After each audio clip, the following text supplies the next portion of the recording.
Hi guys, how are you all? Hi.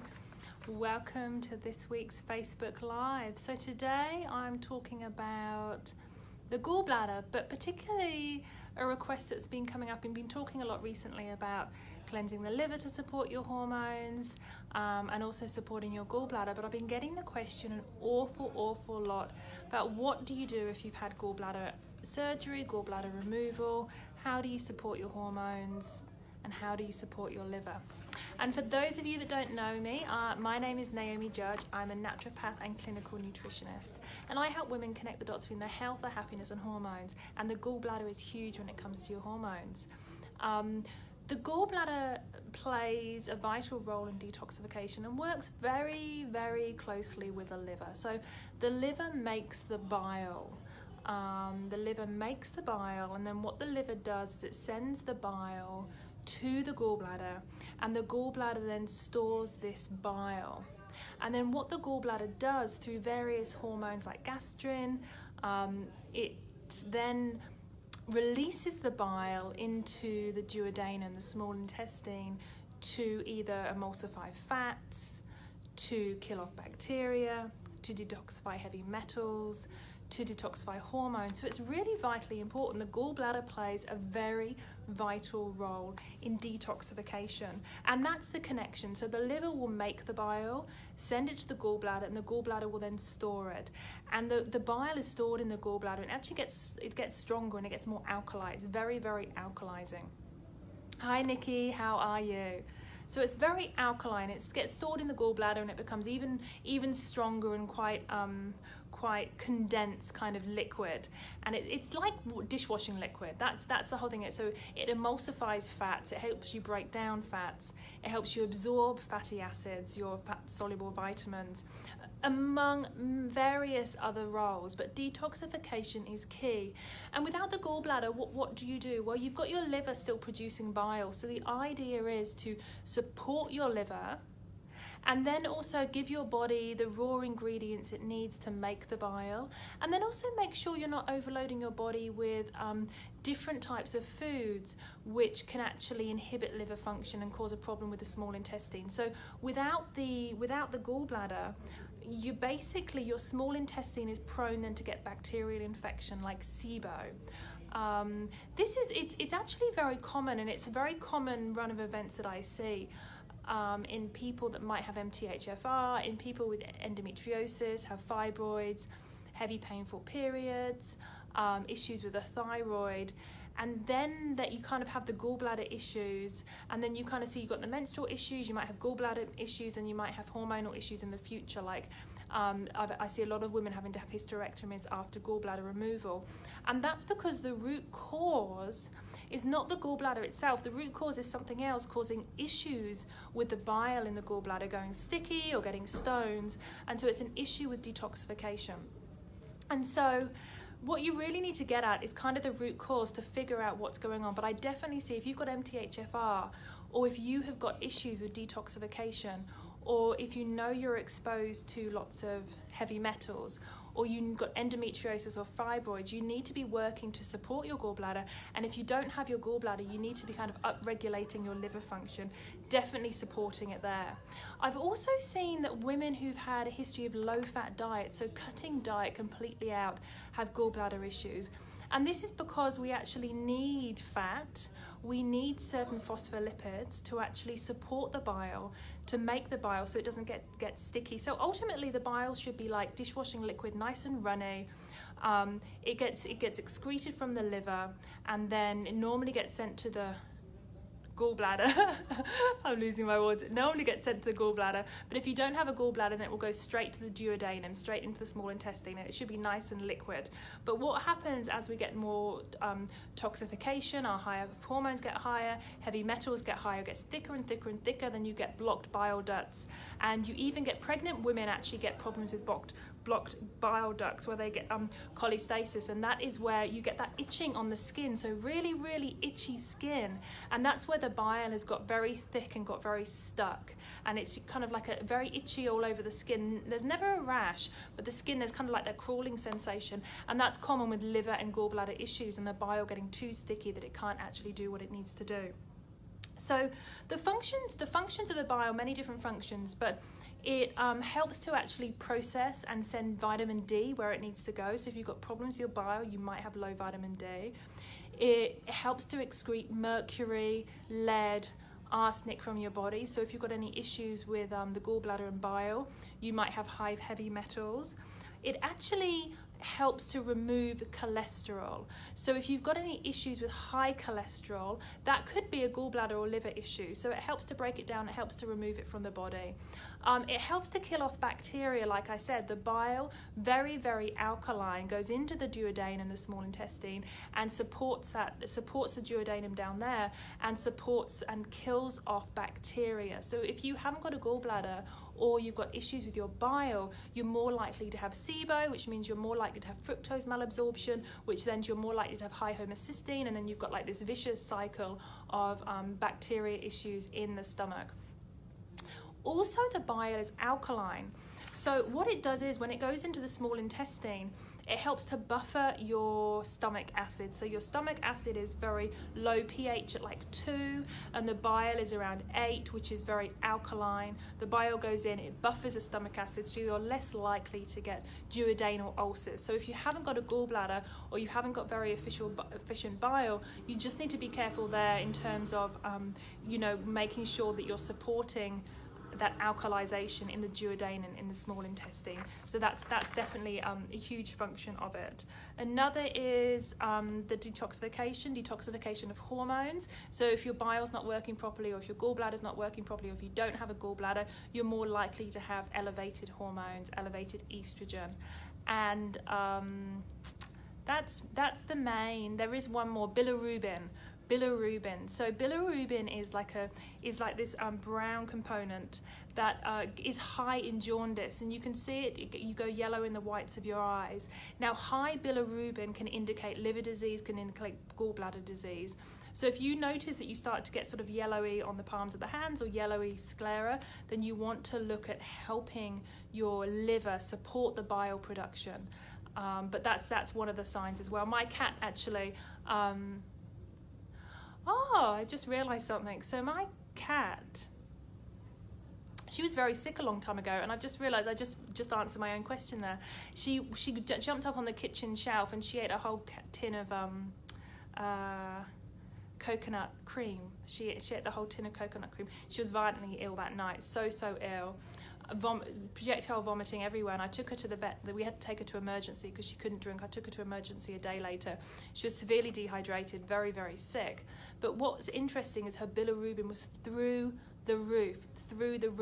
So I suspect what had happened was that all that coconut cream had actually put such a strain on her gallbladder and liver, because you need the gallbladder and liver to process the fat, that had put her bilirubin up. I'd never realized, I had never made that connection before, made it just then. Hi Rihanna, how's it going? Hi Emma, nice to see you here. So bile is made of bile salts, so your salts. It's also made of lots of water. It's made of electrolytes and phospholipids. So they go all into making the bile. So you can see that keeping yourself hydrated with electrolytes, particularly, electrolytes, calcium, magnesium, phosphorus, keeping yourself nice and hydrated with those, making sure you're using mineralized water, so not your tap water with your fluoride in, making sure you're either putting some squeeze of lemon or a little bit of vegetable juice with your water to just get those electrolytes up. A lot of people drink a lot of water but are actually dehydrated because the water they're drinking doesn't have minerals in. So if you use reverse osmosis or you drink tap water, it's probably got very few minerals in. So you need to look at remineralizing, either with a little bit of salt, a tiny bit of bicarb, half a lemon, a little bit of vegetable juice, just things to cook, just things to add those electrolytes. You can actually buy drops now that kind of remineralize the water. You can remineralize it yourself, and you can also buy remineralized water from, you know, San Pellegrino, natural mineral water springs. All of those are natural mineral waters that have the electrolytes. Electrolytes are so important to make healthy, viscous bile, you know, nice bile that's not like, you don't want it to be like molasses, you want it to be lighter. Hey Brenda, how's it going? Nice to see you. So electrolytes are key. Electrolytes and and water is key, so keeping hydrated. So a lot of people that get dehydrated get heartburn and get digestive issues, get constipation, and one of the reasons is because you don't have the fluid then to actually make the bile. You need a lot of water to actually make the bile and get it working so that you're digesting. So if you've got lots of constipation, I had my gallbladder out 4 years ago and had weight issues around my belly ever since. So definitely Rihanna talking here, it's about supporting, it's about giving your body the raw ingredients for the bile. So making sure you're keeping super hydrated, making sure that, and I'm going to go through supplements in a minute as well for the gallbladder if you've had gallbladder out, but making sure that you're having the bile salts, making sure you're having salts in your diet, so a little bit of bicarb, you know, sodium, magnesium, all of those salts, and then also making sure you're having phospholipids, which can be difficult for vegetarians. It can be difficult for vegetarians to have phospholipids. And here's the thing, if you have had, can't see the rest of your comment here, I want to see more. Cancel, oh, I accidentally almost blocked you. I can't see the rest of your comment. Around my belly. So basically, if you've had your gallbladder removed, it's very likely that you've had maybe hormonal issues or toxicity issues before, and that's what's actually caused the gallbladder to have to be removed. So going back to that root cause is really good, Rihanna. Is it a hormonal thing? Is it toxicity? Is it heavy metals?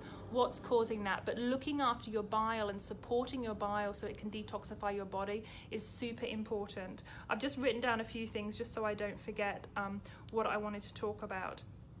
But like I said, the functions of the bile, so if you haven't got a gallbladder, your liver is going to be producing the bile in small amounts. Now, if you have anything like any stress, that can also affect your bile. Sometimes it can cause too little or stimulate the flow too little or too much. So working on your stress levels as well is going to support bile production. But you want to look at things that are going to support the liver. So in terms of if you haven't got a gallbladder, what you need to do is you need to be supporting the liver to produce the bile and giving it the raw ingredients. So the number one supplement to have if you haven't got a gallbladder, this is if you haven't got a gallbladder or if you've got gallbladder stones, if you know you've got gallbladder problems, but if you haven't got a gallbladder, taking ox bile is one of the best things, bile salts. The reason being is because they're natural bile salts. That they're going to help with that digestion and they're going to support your small intestine. It's going to support detoxifying. It's going to support detoxifying hormones. It's going to support alkalizing your duodenum, and it's also going to support killing off that bacteria. When you haven't got a gallbladder, most likely you've got bacterial issues in the small intestine, so you need to get on top of that and make sure you're giving your body the raw ingredients for the liver to actually then kill off that bacteria in the small intestine. It's very, very important. So ox bile is one of the simplest things you can get. They're bile salts, and that you can take those either daily, you can take them when you eat. It really depends if you get digestive problems. There are 2 amino acids that are very, very important to combine. They kind of combine with bile salts and take them where they need to go, and that's glycine and taurine. That's why you'll see taurine in a lot of liver supplements. So taurine is very, very important. You see it in liver supplements, sometimes you see it in magnesium supplements. So that is quite important as well. But secondly, glycine. Glycine is very, very important as well for actually creating the bile salts and helping their formation. So glycine you can find actually find in bone broth, and you can actually find in collagen protein, hydrolyzed collagen protein. So both of those amino acids will combine with the bile salts to just make a stronger kind of concoction when your liver is actually producing the bile. So your liver will be producing the bile, and then it will be sending it to where it needs to go, sending it straight into the small intestine, and it's kind of going to be producing it in a smaller amount but more regularly. Whereas what the gallbladder would do is it would hold it, it would get condensed, and then when hormones activated when you've eaten, it would kind of release the bile. So you just need to make sure you're managing that stimulation from the liver regularly and making sure the liver is getting everything it needs, because it's going to be doing small amounts of bile more regularly rather than the large amount. So glycine and taurine. Choline is very, very, very important. So choline, you can get it in forms kind of in lecithin. It's very, very important for making the bile. So phospholipids are one of the most important things. So if you have a completely fat-free diet or you're vegan, it's a bit more difficult to get the lecithin, but you can get soy lecithin. You can kind of buy that in those little granules. You need to make sure it's GMO-free, organic. You can buy those in those little granules and add them to things, and that will help as well. It just helps to emulsify, and it just helps to make a really good quality bile from the liver. So that's very, very important. Other things that choline are in, they're in fish yolks. Very, very high phospholipids in fish eggs as well. So in chicken eggs in the yolk, and then also in fish eggs. Fish eggs have a really beautiful kind of phospholipid profile that is really easy for humans to absorb, and they're very, very potent to support the liver. Very, very great. Just fats in general, a small amount of fats. So if you don't have a gallbladder, some people are fine with fats, but other people might get the loose bowel motions and it goes through quite quickly. But you want to give yourself small amounts of fat, so really small amounts of fats if you can't tolerate them, but a little bit, because that little bit will help to support your liver to produce the bile. So you could maybe take a krill oil supplement, you could maybe have a tiny bit of butter for your fat-soluble hormones, and then maybe add in something like some fish eggs, or some people might do organ meat as well. If you're vegan or vegetarian, globe artichokes are really good. Globe artichokes have a lot of choline in. They're beautiful to support the liver and to help the formation of bile as well. But definitely the krill and the fish eggs are fantastic. And you can buy things like, if you don't have a gallbladder, you can buy extra things like serine and choline in a liver detoxifying formula to support the liver to create that bile and make that bile as well. So if you're taking extra things and you need to take extra things, I would definitely look at taking a good form of electrolytes to help with the formation of the bile. I would definitely take a little bit of bicarb every now and again. Bicarb is kind of like a good salt. I just occasionally, I wouldn't do it all the time. I kind of mix it up. You can add salts to your water. So sometimes it needs to be aluminium-free bicarb. I would just add a little pinch to my water, and I might have that at night time. And then in the morning, I might actually add a little bit of rock salt to my water, so to give me a little bit of sodium. And those electrolytes will help support the formation of the bile in the liver as well. Lemon in water is fantastic as well too. It doesn't help support the bile, but apple cider vinegar and lemon and water, what they help to do is they support the liver to detoxify the bile. So the liver will be, the function of the liver is just so crazy. It does so much. Its function is to detoxify, its function is to process vitamins, its function is to process hormones, its function is to take bacteria out of the blood, its function is to take bilirubin out of the blood, its function is to take dead skin cells, cholesterol, vitamin D. The liver kind of does it all, so many different functions. And so if you haven't got a gallbladder and your liver's having to do all this detoxifying and processing on its own, what can tend to happen is the little bile ducts in the liver, if the bile gets sticky or the bile gets a little bit thick, then it can get stuck. And when it gets stuck in the liver, that's when you can get a buildup of toxins in the body. So that's when you might get that kind of like itchy skin, you might get yellowish hair, yellow eyes, you might get constipation, you might get bilious feelings in the belly, like really bilious, or you might even get pain in the liver region under your rib cage. Some people they might get a little bit of hair loss when the liver goes funny, candida on your tongue, burping as well if the liver's not doing its job. So all these signs about the liver not doing its job. So what I've found has been one of the best things to actually kind of emulsify that bile when it's coming out of the liver is either acetic acid or citric acid. They seem to like thin the bile out so that the liver can start producing and the bile can be nice and flowing, coming out of the bile ducts out of the liver. So just, 10 mils of apple cider vinegar in a really big glass of water, or half a lemon in a really big glass of water, helps to support the bile flow and stops it from getting sticky, and stops yourself getting the bile ducts stuck in the liver. Potassium, also sodium, and I was going to say potassium, sodium, and magnesium as well to create good bile, but that will support the liver in producing the bile. So really what you need to do if you haven't got a gallbladder, you need to be just making sure you're taking an ox bile, so you're taking those bile salts, supporting the liver to detoxify through apple cider vinegar, lemon in water, amino acids, globe artichoke. You can also take a supplement of globe artichoke or just have that in the diet. And then also make sure you're having enough phospholipids. So choline, serine is very good. Making sure you're having those phospholipids to support the production. You don't want to be going completely fat-free. So that's the best way to support yourself. Now, if you've had your gallbladder removed, you just need to try and think backwards. Think backwards as to why you had to have it removed. Was it estrogen dominant symptoms? Was it hormonal? Was it being exposed to toxins? Were you going through lots of stress? Maybe you weren't looking after yourself. Was it diet? Have a think back why you had your gallbladder removed, because you need to be working on that root cause. The gallbladder doesn't go wrong for just no reason. There's one reason. And normally if you've had your gallbladder removed, normally it means that you've got issues with estrogen, you've got issues with hormone metabolites, which can be pretty dangerous. They can cause endometriosis, they can cause fibroids. So my advice is